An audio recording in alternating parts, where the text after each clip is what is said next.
ఇప్పుడు దేశమంతటా ఒక్కటే చర్చ నడుస్తున్నది. సోషల్ మీడియాలో, టీవీల్లో ఎక్కడ చూసినా వినేష్ ఫోగట్ పేరే వినిపిస్తున్నది. ఆమెనే కనిపిస్తున్నది. దీనికి కారణం ఒలింపిక్స్లో ఆమె చేసిన పోరాటం. రెజ్లింగ్లో 50 కేజీల విభాగంలో ఆమె ఫైనల్స్ దాకా వెళ్ళింది. కానీ ఓవర్ వెయిట్ కారణంతో అనర్హత వేటు పడింది.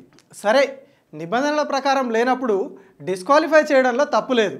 కానీ వినేష్ ఫోగట్ ఎందుకు ఓవర్ వెయిట్ అయింది? పంతంతో పోరాటం చేస్తున్న వినేష్ ఎందుకు తన బరువును మెయింటైన్ చేయలేకపోయింది? ఇది ఆమె తప్ప, లేకపోతే కావాలని ఎవరైనా చేశారా?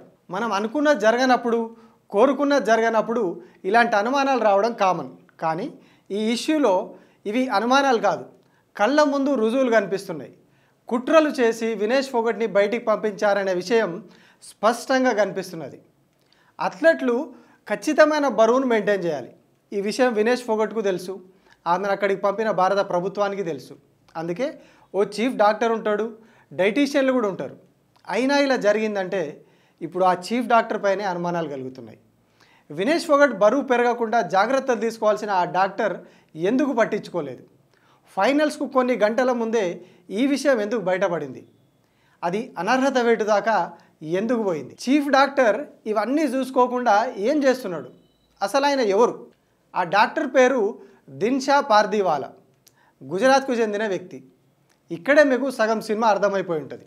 మరో ఆసక్తికరమైన విషయం ఏంటంటే, ముఖేష్ అంబానీకి చెందిన కోకిలాబెన్ ధీరుభాయ్ అంబానీ హాస్పిటల్లో ఎముకలు, కీలు సంబంధిత విభాగానికి ఆయన డైరెక్టర్. ఇప్పటికి కూడా అక్కడనే పనిచేస్తున్నాడు. ఈ స్క్రీన్ షాట్ ఆ హాస్పిటల్ వెబ్సైట్ నుంచి తీసినదే. ఇంకేమన్నా అనుమానం ఉంటే అందులో అపాయింట్మెంట్ ఆప్షన్ కూడా ఉన్నది. అపాయింట్మెంట్ తీసుకొని వెళ్ళి కన్ఫర్మ్ చేసుకోవచ్చు. ఈ కథ ఇక్కడితో అయిపోలేదు. ఇందులో మరో పెద్ద తలకాయ పాత్ర కూడా ఉందనేది ఇప్పుడు కలుగుతున్న మరో అనుమానం. ఆ పెద్ద తలకాయే నీతా అంబానీ, అత్యంత ధనవంతుడైనటువంటి ముఖేష్ అంబానీ భార్య. ఎందుకంటే ఇంటర్నేషనల్ ఒలింపిక్ కమిటీలో 2016 నుంచి ఆమె సభ్యురాలుగా ఉన్నది. ఒలింపిక్ కమిటీలో నీతా అంబానీ సభ్యురాలుగా ఉంటుంది. ఆమెకు చెందినటువంటి హాస్పిటల్లో ఓ విభాగానికి డైరెక్టర్గా ఉన్న వ్యక్తి మన అథ్లెట్లకు చీఫ్ డాక్టర్గా ఉంటారు. వినేష్ ఫోగట్ ఓవర్ వెయిట్ కారణంగా ఫైనల్కు కొన్ని గంటల ముందు డిస్క్వాలిఫై అవుతుంది. ఈ క్రోనాలజీ చూస్తే కాస్త మెదడున్న ఎవరికైనా విషయం అర్థమవుతుంది. అసలు వినేష్ మీద కుట్ర చేయించాల్సిన అవసరం ఎవరికి ఉంది? ఒలింపిక్స్లో పథకం వస్తే దేశ పాలకులు ముందుగా సంబరపడతారు. కానీ వినేష్ విషయంలో ఇది పూర్తిగా విరుద్ధంగా మారిందనేది ఓపెన్ సీక్రెట్.